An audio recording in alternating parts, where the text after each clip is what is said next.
Hola, buenas tardes. Vamos a dar lugar al punto más importante de todos los congresos, la conferencia magistral, que en este caso va a correr a cargo del doctor don Luis Rodríguez Padial.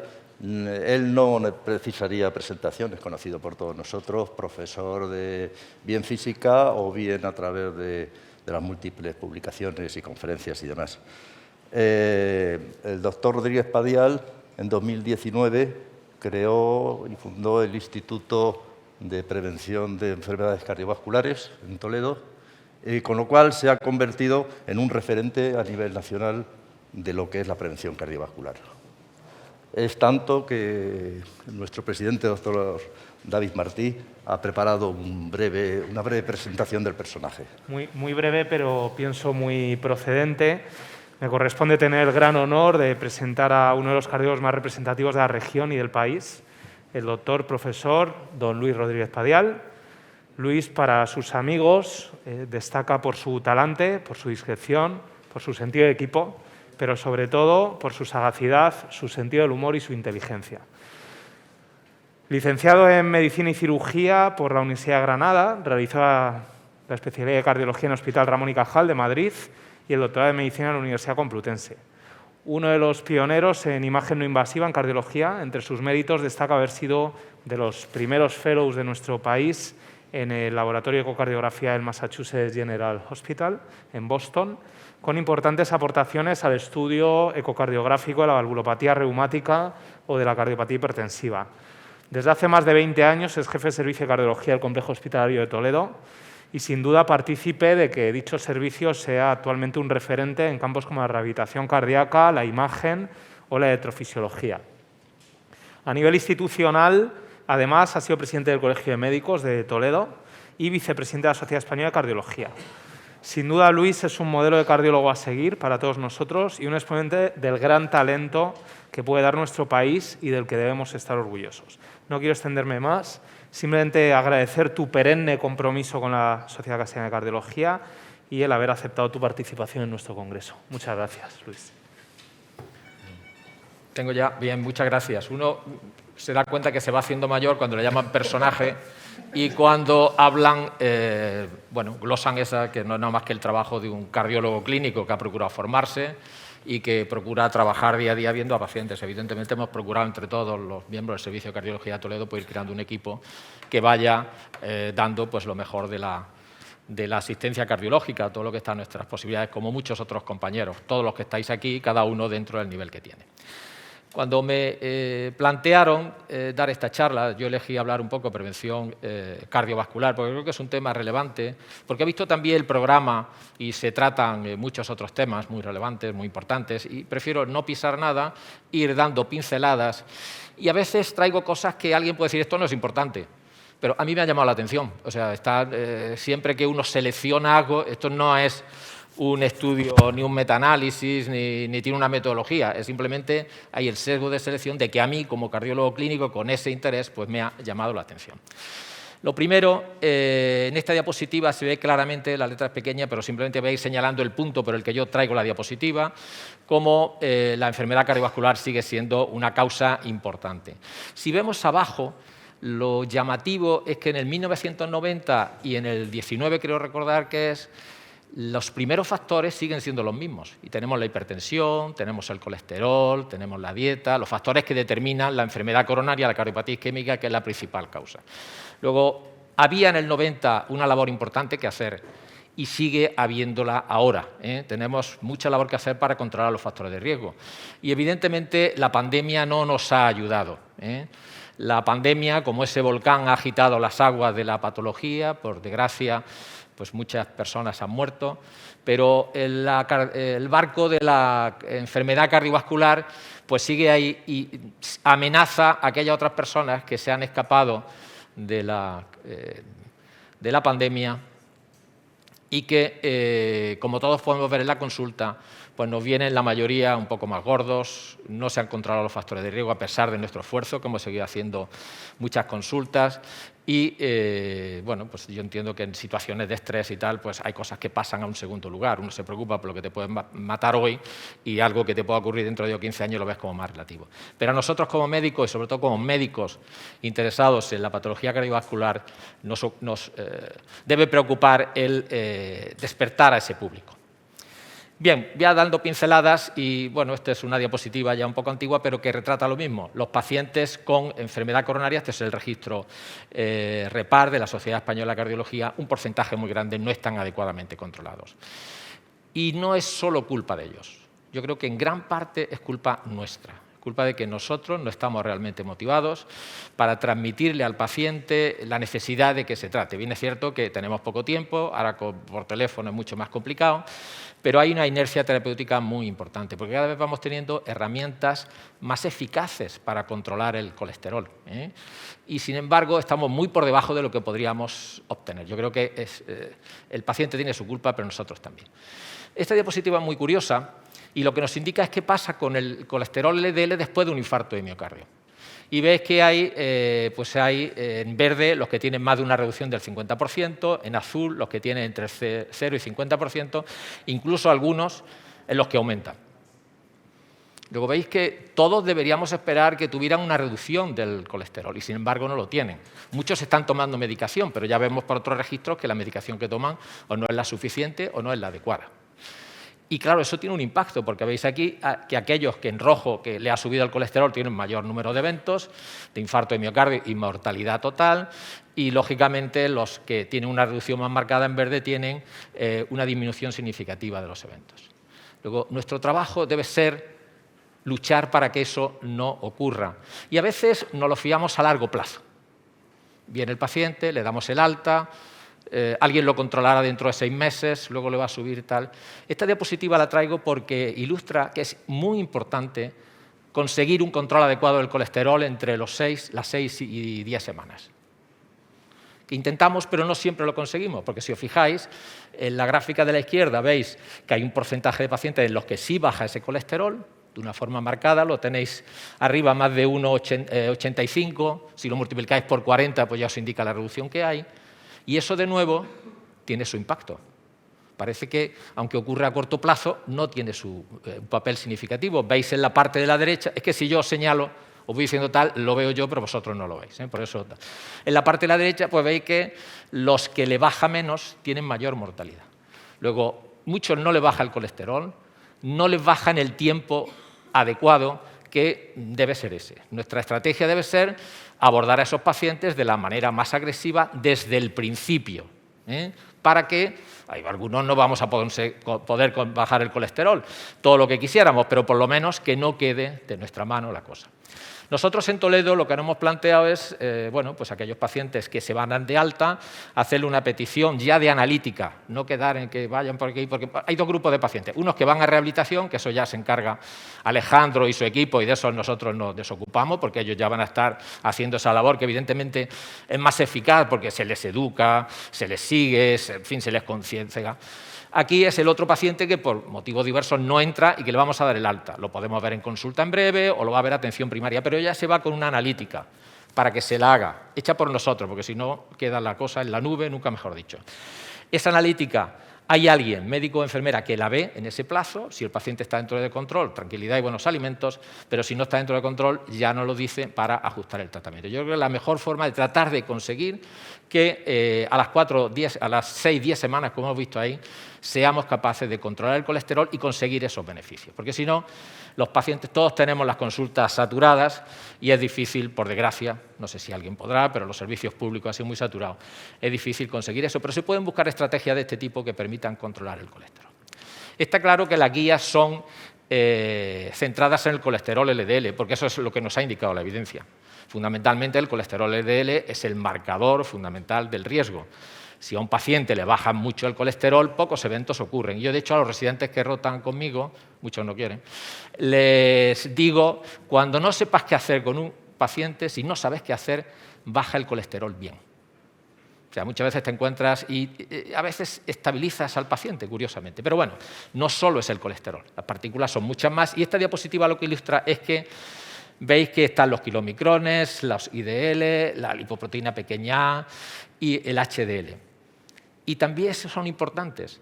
Veis, en la primera parte, cuando el colesterol el LDL está bajo y los otros están bajos, no hay un aumento de mortalidad, solo que se utiliza como estándar. Pero si tenemos en la parte media el colesterol LDL bajo, pero las otras partículas que llevan triglicéridos, por así decirlo, el colesterol no HDL está aumentado, sí hay un aumento de los eventos.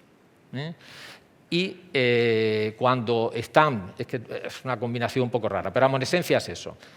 Lo fundamental es el colesterol, pero ojo que hay otros factores en los que el problema es que tenemos menos herramientas para actuar con ellos, pero que debemos tenerlo en cuenta, porque todas las herramientas no son los fármacos. Y ahora comentaré algo.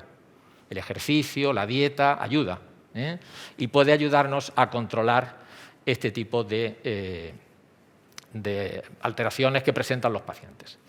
Bueno, ¿qué novedades vamos a tener? Pues está claro que el inclisiran, tenemos una magnífica experiencia de los inhibidores PCSK9. Mañana se va a tratar en detalle, yo no voy a entrar en ello, sí subrayar que son unos fármacos que han demostrado un gran beneficio, que han demostrado que se puede vivir con un colesterol por debajo de 50 y de 40, que hasta hace poco muchos no lo creíamos o no se lo creían. Yo siempre he sido un defensor, pero hay que ver la evidencia porque a veces uno se equivoca, y que han cambiado nuestra visión de la patología, han cambiado las guías de práctica clínica. ¿Y qué puede cambiar el inclisiran si es prácticamente lo mismo? Pues va a aportar algo más, habrá que ver que demuestre lo mismo, aunque hasta ahora la tendencia que tenemos es que todo lo que baja el colesterol consigue esos beneficios, pero la ventaja del inclisiran, que tiene, no voy a entrar en el mecanismo, sabéis que actúa sobre el ARN, y modificando el ARN lo que hace es inhibe la síntesis del PCSK9. Al final, casi todo lo que actúan todos los tratamientos antilipídicos lo que hacen es que se expongan más receptores LDL, pero consiguen eso. Pero la ventaja es que se va a poder administrar cada 6 o incluso cada 12 meses. Y eso, con los beneficios en principio en cuanto a reducción del colesterol muy similares, reduce, como veis aquí, un 81% el PCSK9, el colesterol LDL un 50%, muy similares al inhibidor del PCSK9. Y bien tolerados. Como digo, hay que esperar datos de mortalidad. Pero lo más importante, como citaba un autor recientemente, es que probablemente cambie la mentalidad y la actuación con estos pacientes. Imaginaros lo que puede ser que el paciente venga una vez al año a ponerse la vacuna de la gripe y su inyección del colesterol. Eso sí que cambia el tema. Evidentemente habrá que ver precios, resultados y tal, pero es un paso más con los otros fármacos si demuestra ese beneficio, que puede hacer que cambiemos esa estrategia de afrontar a los pacientes. Y también tenemos en puertas el ácido bempedoico, que actúa también en la síntesis del colesterol, pero un poco más arriba, y la ventaja que tiene es que no tiene efectos musculares. Entonces va a ser especialmente útil para aquellos pacientes que tengan problemas con las estatinas. Y para aquellos otros pacientes, puesto que se puede asociar también, porque hemos visto que las guías nos piden que bajemos a los pacientes por debajo de 55. El Ministerio no nos deja ponerle inhibidores PCSK9 si se quedan por encima de 100. Y hay un número no despreciable que se quedan entre 90 y 60 o 56. Y que no saben muy bien qué hacer con ellos. En el sentido, hombre, se les trata, procuras insistirle, tal igual, pero ahí te has quedado. Yo creo que ahí, ese es el grupo de pacientes en los que bempedoico, aparte de los que no toleren la estatina, pues pueden sernos útiles. Y es un número no despreciable. Los datos que ha demostrado en reducción de colesterol son notables, no es tan potente como la estatina. Va a salir, como sabéis, también asociado a ezetimiba, que ya consigue una reducción de un 36%. Yo creo que muchos de esos que se quedan en puertas vamos a conseguir que alcancen el objetivo de 35. Y siempre valoramos el colesterol. Y hemos estudiado cómo, a medida que aumenta el colesterol, aumenta la mortalidad. Pero hay otros factores. Hemos hablado de las otras partículas, pero también hay un riesgo poligénico. Sabéis que cada vez se está tratando de buscar marcadores de riesgo. Esta diapositiva, lo interesante que muestra es que a la izquierda veis que los pacientes de arriba tienen bajo riesgo poligénico, marcadores genéticos. Veis cómo tiene distintos valores de colesterol y no hay. Si tiene un bajo riesgo poligénico, pues no tiene mucho impacto el colesterol. A medida que el riesgo poligénico va aumentando, el tercio de en medio, el tercil de en medio, veis que ya el aumento del colesterol sí aumenta la mortalidad y de manera más marcada, los intervalos de confianza son mayores y entonces alguno cruza la línea de igualdad del 1, pero veis que, ¿qué se deduce de esta diapositiva? El LDL sigue siendo muy importante, pero el impacto que produce en los pacientes va a depender de su perfil genético y de su riesgo genético. Hay otros factores que lo modulan. El problema es que esto, más allá de conocerlo, para saber tal, no podemos hacer nada. Uno tiene sus genes. Por eso, cuando no sepas qué hacer con el paciente, cuando no sepas qué hacer, baja el colesterol bien, porque como veis, a todos los acercamos a la línea de la igualdad, sabiendo, y tenemos que estudiar, que hay otros factores. Cambiamos de tercio. Ya que os veo aburridos con el colesterol, dos comentarios sobre la tensión. Uno de los cambios más grandes que había en el campo de la tensión fueron las guías americanas, que de pronto nos dijeron que eso de prehipertensión, ya veis, de hace 2 o 3 años, pues llamaban hipertensos a los que la europea no llama hipertensos todavía, le llama hipertensos en estadio 1 y son aquellos entre 130, 139 y 80, 89. Y dejaba el algoritmo que, bueno, si el riesgo cardiovascular era alto, pues se valoraban y se trataban, la parte de la derecha, y lo que está en el círculo rojo son estos que tienen un riesgo bajo y decía, bueno, seguimos en el estilo de vida, seguimos y tal. Y este año, que está ahí puesto abajo, no sé si lo leeréis, pero en resumen es esto, ha sacado ya una recomendación no basada en evidencia, basada en opinión de expertos, que dice, muy bien, estos aquí no se quedan en una vía muerta. Si a los 6 meses siguen teniendo la tensión alta, a ellos les parece razonable tratarlos con cualquiera de los fármacos. Hay que hacer hincapié en el estilo de vida. ¿Por qué se hace eso? De momento se sabe que eso incrementa la morbimortalidad. No hay mucha evidencia de que el tratamiento en ese grupo de pacientes la disminuya. Entonces hay que ser prudente en eso. Pero lo traigo por eso, porque esa parte de las guías se cierran de alguna manera.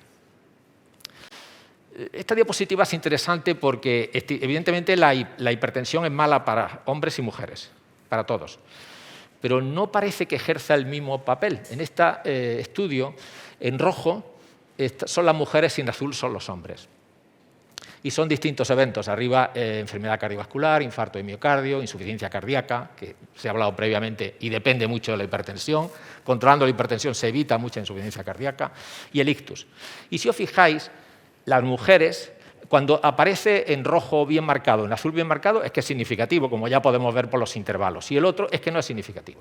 Pues si os fijáis, la enfermedad cardiovascular, con cifra de presión más baja, realmente son de 100 y 109, ya empieza a ser significativo en las mujeres, mientras que en los hombres empieza por 130, 139. Y lo mismo pasa en el infarto de miocardio, insuficiencia cardíaca y el ictus están algo más marcados. Luego, entonces, hay también diferencias.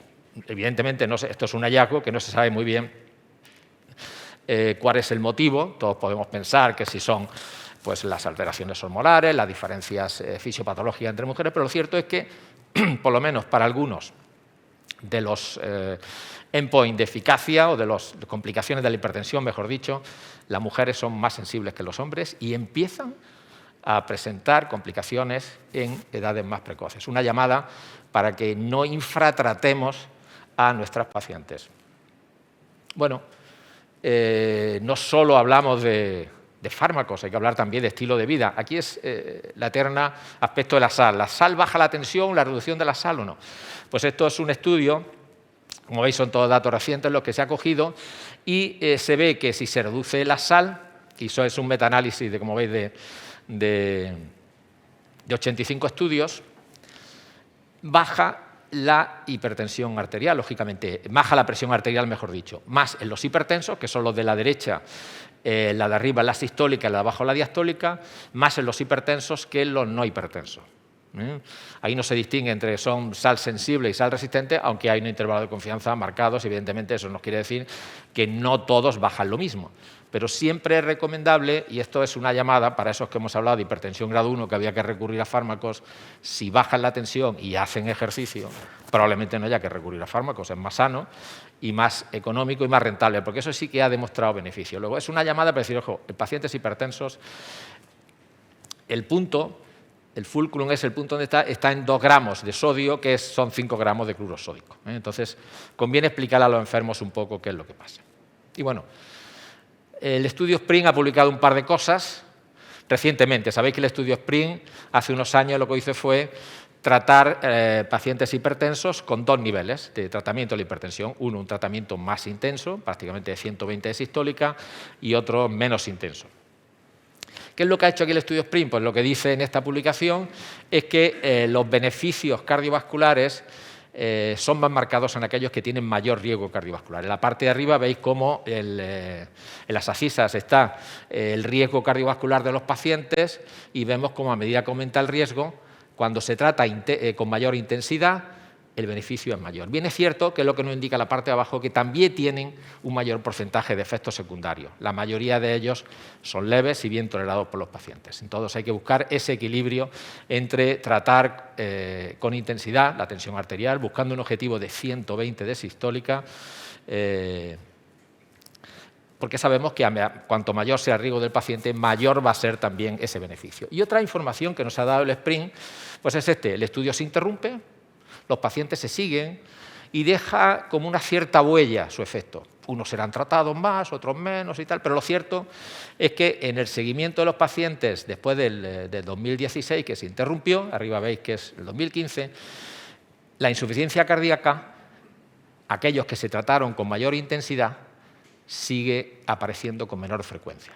Luego, es importante controlar la tensión, mantenerla a lo mejor lo más bajita que podamos, porque eso tiene un beneficio, evidentemente más en unos endpoints que en otros. La insuficiencia cardíaca, como hemos visto antes, es muy dependiente de la hipertensión arterial, pues incluso así, aunque el paciente ya siga su tratamiento, que no será tan bajo como al principio, pero esa reducción durante 4 o 5 años de la presión, lo mismo que pasa a veces con la glucemia, que pasa con el colesterol, como veremos ahora después, pues deja su huella a medio y largo plazo. Bueno, del tabaco simplemente decir que evidentemente la prevalencia va disminuyendo, como veis en las líneas estas que hay a la izquierda, en unos países sube, en otros países baja, pero lo importante que quiero decir es que aunque la prevalencia de los fumadores disminuye, como la población aumenta, el número de fumadores está en aumento. Luego no debemos bajar la guardia, Es más a nivel mundial, España está en un color azul donde disminuye, pero bueno, simplemente ser conscientes de que debemos seguir luchando por eso. Hemos hablado de bajar el colesterol y hemos hablado de fármacos, los que tenemos y los que van a venir. Y esto es hablar sobre la dieta. Esto lo que han hecho es coger distintos estudios y ver qué efecto tienen. Y veis ahí sobre el colesterol LDL. En la parte izquierda, bueno, lo que está arriba, el azúcar, el pescado y no me acuerdo lo que era lo otro, tal, no tiene un efecto neutro. Por encima tenemos las grasas, el queso, y luego aquí abajo tenemos a la izquierda los cereales integrales y a la derecha tenemos distintos tipos de verduras.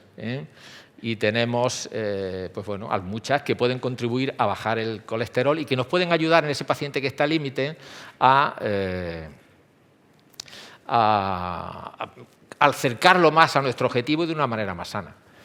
Cuando averigüe por qué el café, que es el que está en medio, filtrado, tiene un efecto neutro y el que no está filtrado sube el colesterol, pues me invitáis otro día, vengo a contarlo, ¿sabes? Porque no lo cuentan, pero lo cierto es eso, no todos los cafés son iguales. Ojo, que cuidado, no ha entrado ahí el café del hospital, que es el que yo más tomo, pero no quiero saber lo que puede ocurrir. Lo que está claro es que la ingesta de frutas y vegetales tiene un impacto en la mortalidad. Eso ya lo sabíamos de distintos estudios y este es uno más que viene a indicarnos cómo a medida, es un metaanálisis y esto es un estudio del Narcisse Health Study, como veis ahí, pero también hay hombres del Health Profession, la mayoría son médicos, veis que, o sanitarios, a medida que se incrementa, disminuye la mortalidad globalmente en el metaanálisis de 24 estudios, en las mujeres y también en los hombres, porque el otro predomina en los hombres. Esto no es una llamada a hacerse vegano, es una llamada a consumir más frutas y verduras, pero no quiere decir que no podamos consumir o que no debamos consumir otras cosas. Y bueno, esto es un ejemplo de por qué se supone que pueden tener las frutas y verduras ese impacto en reducción de la mortalidad. En principio, los mecanismos potenciales veis que son el aumento de la fibra, el aumento del potasio, micronutrientes bioactivos y que todos pueden jugar un papel bajando el colesterol. Evidentemente, no actúan directamente por sí mismos, sino que contribuyen de forma en algún caso directa cuando son micronutrientes bioactivos, pero en otra indirecta, disminuyendo la presión, el colesterol y el peso, casi como los ISGLT2, pues podemos conseguir un beneficio para nuestros pacientes. Y esto es curioso porque sabemos que había un debate amplio sobre si las estatinas tienen o no efecto pleiotrópico. Sabéis que el efecto fundamental de la estatina es reduciendo el colesterol y, por tanto, disminuyendo la mortalidad, como hemos dicho.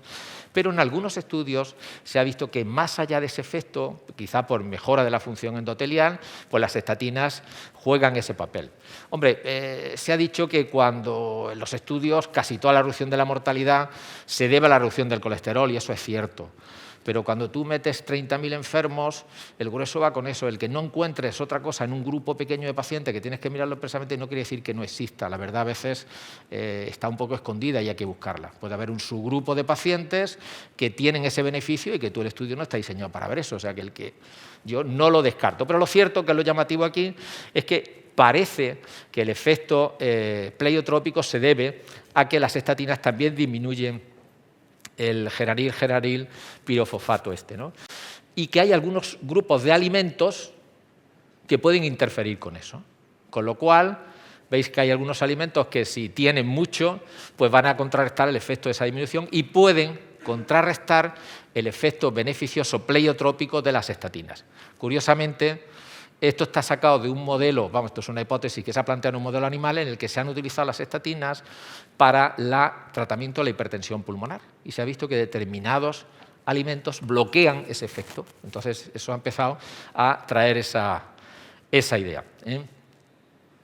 Bueno, vamos con el ejercicio. No sé qué le voy a contar aquí a Alejandro, que está, y seguro que... No sé si alguno de vosotros tenéis un reloj de estos que os dice que os pongáis de pie por lo menos un ratito a la hora. Yo no sabía muy bien por qué, pero recientemente en esta revisión lo que hacen es decir el riesgo en colores, veis arriba, obviamente en verde el riesgo más bajo y tal, y lo pone una escala y dice cuánto caminas y cuántas horas estás sentado, que es una forma de decir, lo inverso es que te pones de pie un rato. Pues juega su papel. Eso está basado, bileando el estudio, no hay ningún estudio aleatorizado y contrastado, pero a medida que se ha obtenido información ya de estos dispositivos que sabéis que mandan y tal, pues se ve que aquellos pacientes que están menos tiempo sentados, luego más tiempo de pie, tienen menor mortalidad. Y entonces proponen esta escala en la que veis que cuanto más, en esencia, cuanto más ejercicio hagas al día y menos tiempo estés sentado, tu mortalidad es más baja.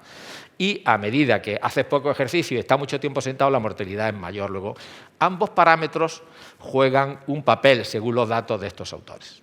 Luego ya entiendo un poco más que me avise el reloj y que me ponga de pie, aunque bueno, procuro también hacer algo de ejercicio, pero que es una curiosidad. ¿Y por qué mecanismo? Parece que el ponerse de pie puede jugar un papel, que esa es otra. Pues hombre, al activarse, sabemos que en el endotelio el estrés del endotelio, el estrés de cizallamiento, pues ejerce un efecto a veces contrario sobre el óxido nítrico, que sería beneficioso, y la endotelina 1, que sería negativo, ¿no? Porque aumenta la tensión. Pues bien, dentro de la función vascular, el moverse aumenta ese estrés de cizallamiento, puesto que suele haber más flujo, eso aumenta el óxido nítrico y disminuye la endotelina, lo cual ahí produce una relajación y produciría ese efecto beneficioso, lo cual reduciría la presión arterial, y también ejerce su acción el ejercicio sobre el metabolismo de la glucosa, con lo cual se conseguiría una reducción de la glucosa. Ambas cosas, el ejercicio y tal, que sabéis que se ha relacionado mucho con la disminución del deterioro cognitivo, sobre todo de causa vascular, incluso yo creo que hace más efecto que muchos de los parches que le ponemos a los enfermos, por la evolución que veo, pues jugaría un papel previniendo todos esos problemas vasculares. Luego, el ejercicio como herramienta de prevención cardiovascular no debemos olvidarlo en ningún contexto, porque muchos de estos pacientes que están de pie, que están sentados, están tomando pastillas, o sea que no quiere decir que sea contraproducente, contrario, pero permite potenciar ese efecto y conseguir un mayor beneficio. Y esto, que ya lo hemos hablado con Alejandro y tal, fue algo que a mí me llamó la atención, porque siempre que leemos los estudios de ejercicio, pues te encuentras que cuanto más ejercicio hagas, del tipo que sea, mejor. Y dices, pues ese que hemos visto antes, te mueves 60 minutos, te mueves menos, tal y cual. Y de pronto aparece aquí, es un estudio que está sacado del estudio poblacional de la población de Copenhague, que dice, ojo, no todos los ejercicios son iguales. No es lo mismo el ejercicio que tú haces en una actividad física en tu tiempo de recreo, que es expositivo y disminuye los eventos, y, como digo, no es lo mismo que el que haces durante el trabajo. Aquí no sé si han controlado por qué tipo de jefe tienes, porque si estás muy estresado, seguro que eso juega un papel importante, que es el problema que tienen estos estudios poblacionales. Es difícil controlar por todos los factores de confusión que existen. Pero lo cierto es que tiene un impacto negativo, cosa que realmente va en contra de lo que hasta ahora pensábamos. Luego, ojo, no todos los ejercicios son iguales. ¿Qué explicación se pretende dar? ¿O se da? Pues bueno, el ejercicio que se realiza como actividad recreativa pues es un ejercicio más cardio, por así decirlo, de entrenamiento, con una intensidad óptima, mayores componentes dinámicos, en fin, tal. Y el otro es un ejercicio más repetitivo, con un componente estático importante, conlleva elevación de la presión arterial, pero claro, los ejemplos que ponen allí, está claro que no es lo mismo estar ahí con el pico y tal, que andar corriendo y tal. Uno se relaja más, está claro. Luego, entonces, ojo, que no todos los ejercicios son iguales.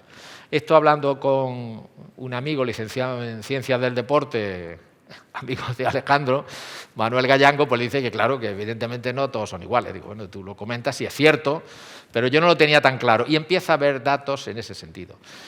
Probablemente lo que tengamos que hacer es a que estos pacientes que realizan también trabajo ejercicio en su trabajo, recomendarle que traten de contrarrestar. No está el estudio, pero habrá que ver haciendo también ejercicio del otro tipo. Porque el que tiene que trabajar no está la cosa como para decir no haga ejercicio. Y también para los pacientes que nos dicen, no, yo es que en mi casa me muevo y no sé cuándo. Usted se mueve y eso está muy bien, no quiero yo decir que es el mismo, puede hacer el mismo daño que el que haces durante el esfuerzo trabajando, pero además de eso hay que hacer ejercicio físico reglado, adecuado y si es posible, pues asesorado por una persona experta. Bueno, sabéis que hay una gran interacción entre el corazón y el riñón y ocupa un papel cada vez más importante. Son muchos los mecanismos que interactúan entre uno y otro, no voy a entrar en el detalle. Yo simplemente llamar la atención, cuando yo empecé en la residencia, recuerdo que bajaba ya a la biblioteca Ramón y Cajal y había gente que escribía que era de la unidad cardiorrenal de la Cleveland Clinic. Y yo leí aquello, evidentemente era la unidad global, pero luego uno era cardiólogo, era tal. A mí me llamó la atención que estuvieran unidos. Y vamos a terminar casi igual, porque ya se están haciendo consultas de cardiorrenal debido a la importancia que tiene. O sea, yo creo que evidentemente en aquel momento del desarrollo de la ciencia es bueno que las cosas se separen para profundizar más en el conocimiento, pero al final llega un momento en el que profundizas tanto en el conocimiento que llegas a comprender que están más conectadas de lo que inicialmente pensabas. Entonces, viendo esa evolución, lo que está claro es que los pacientes con patología renal tienen una gran morbimortalidad cardiovascular. Suelen morirse de esto. Pero yo no era consciente de este dato. Si os fijáis, arriba, la raya más horizontal son pacientes en diálisis y abajo son pacientes de población general. Fijaros que a los 25 o 34 años, un paciente que esté en diálisis, por suerte son pocos, tiene una mortalidad similar a uno de 80 años de población general. Es realmente impresionante. Yo sabía que la diálisis aumenta la morbimortalidad, pero cuando ves esta gráfica es impresionante. ¿Qué quiere esto decir?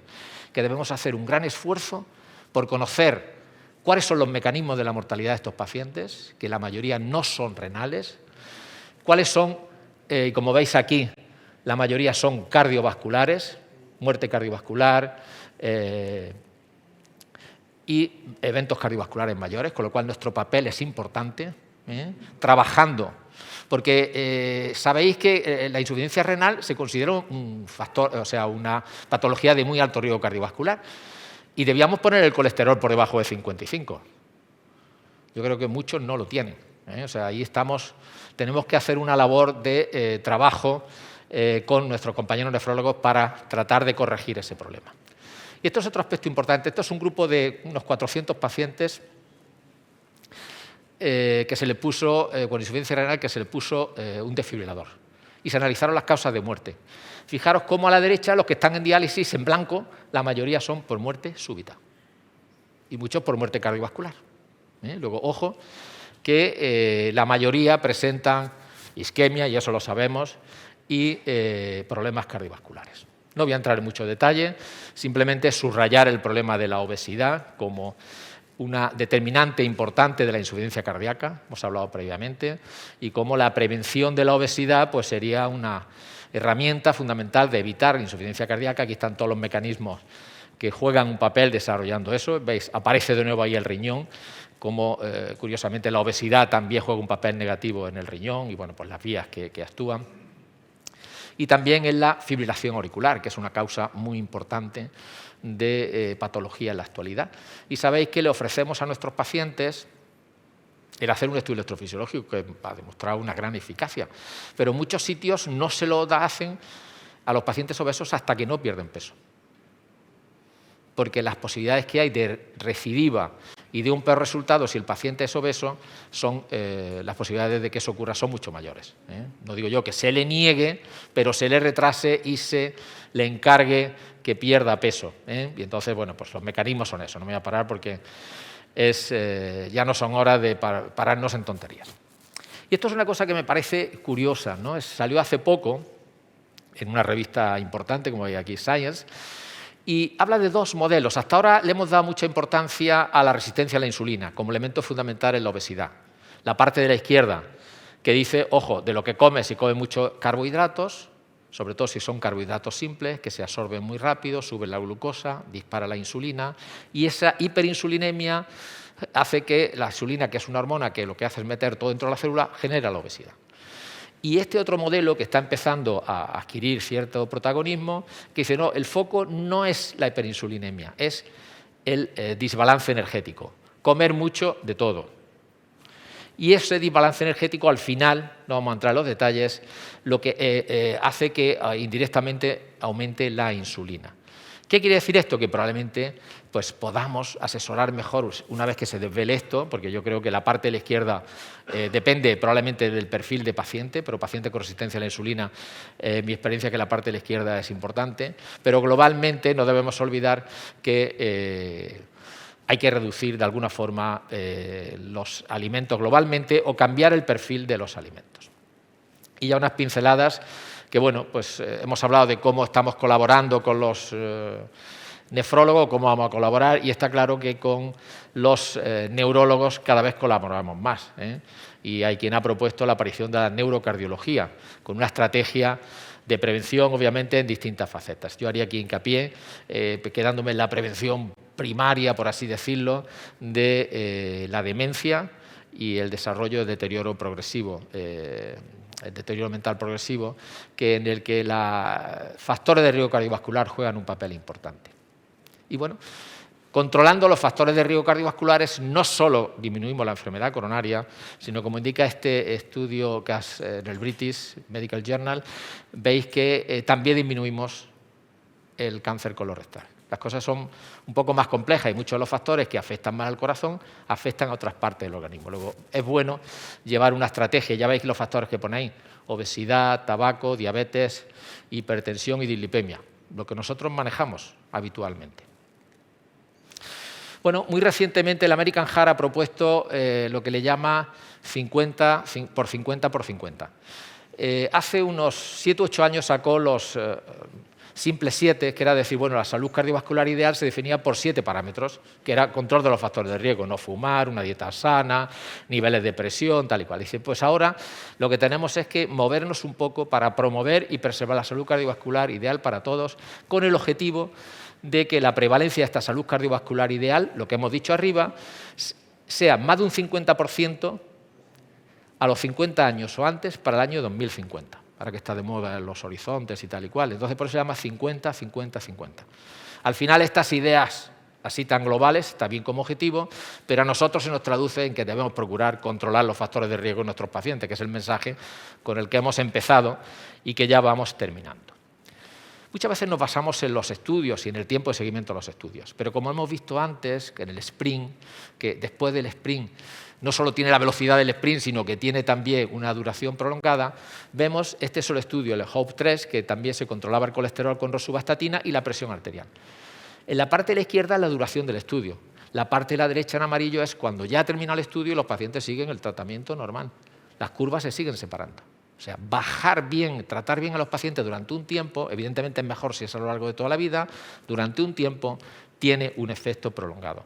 Y no debemos guiarnos solo del resultado a corto plazo de los estudios. Y bueno, yo he hablado un poco de los factores de riesgo así más básicos, pero debemos ver en esta diapositiva un poco lo del riesgo residual y cómo actuamos. No voy a entrar en ello. Vemos la hipertrigliceridemia, tiene su tratamiento y cómo actúa, y ahí, pues ahora tenemos el GLP-1, los ISGLT2, que pueden ayudar a controlar ese riesgo residual. Vemos la hipercolesterolemia y tenemos ahí estos nuevos fármacos que tenemos, y vemos, según el riesgo, el factor inflamatorio, el sustrato inflamatorio, que serían un poco los componentes de riesgo que tienen nuestros pacientes. La glucosa, el colesterol, el sustrato inflamatorio y el trombótico. Y en función de eso, pues hay un grupo de fármacos que tenéis abajo, algunos más en uso, otros menos. Ahí no aparece la colchicina, que tendría un mecanismo antiinflamatorio y que vamos a terminar tomando colchicina casi para todo, pero que tiene su eficacia y que sería también una herramienta a utilizar. Y bueno, estamos hablando en general de todos, de hablar de poblaciones, pero el reto es realmente afinar más. El reto es individualizar el tratamiento. Y lo que en esto puede ayudar y ayuda la proteómica. Esto es un dato de un estudio que hemos hecho ahí en parapléjicos y con gente del 12 de octubre, que lo que hemos visto es un grupo de poblaciones sanos, grupo de pacientes con factor de riesgo cardiovascular y gente ya con eventos. Y se ha estudiado la situación oxidación endógena, que eso se ha hecho en el 12 de octubre, y el estudio proteómico.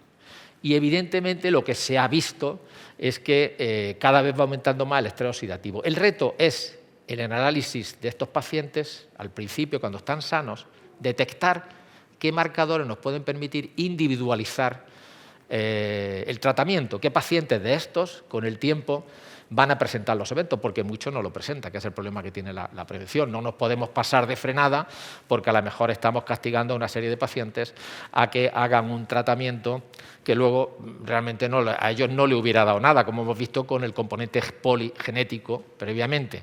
Pues ahí la proteómica puede ayudarnos. Y el reto es ese es el problema. El reto es cambiar la forma de comportarse del paciente, y no es fácil.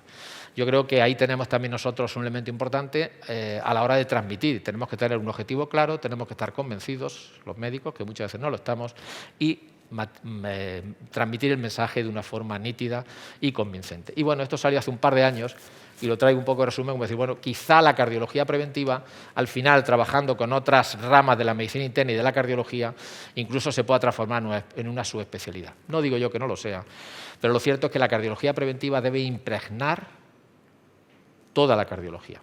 Porque si no nos dedicamos a la fibrilación auricular, si no tratamos, pues al final lo que le hacemos de la ablación no tiene el mismo resultado. Y ya termino. Las conclusiones son estas. Yo me he querido poner un poco el pie en tierra, ver aquellas cosas más básicas que pasan un poco desapercibidas y tratando de sacar cosas curiosas y ejemplos que podamos aplicar en la práctica clínica. Yo creo que la primera diapositiva que poníamos, que teníamos una serie de factores en el año 90 que siguen siendo los mismos en el 19, tenemos el reto de que al final, con nuestro trabajo y el de otros muchos, eso vaya cambiando y la mortalidad cardiovascular vaya disminuyendo. Y esto es todo por mi parte. Muchas gracias. Cierra tú, si quieres. Bueno, preguntas si ya hay algo. Muchas gracias, Luis. Bueno, esto es una charla magistral. Evidentemente no va a haber preguntas y sobre todo a las horas en las que estamos. Recordaros que la zona de gala de la sociedad es en el Parador de Almagro en aproximadamente 30 minutos, con lo cual se ruega puntualidad. Viene bien para hacer ejercicio. Y viene bien para hacer ejercicio rápido. ¿Vale? Muchísimas gracias a todos.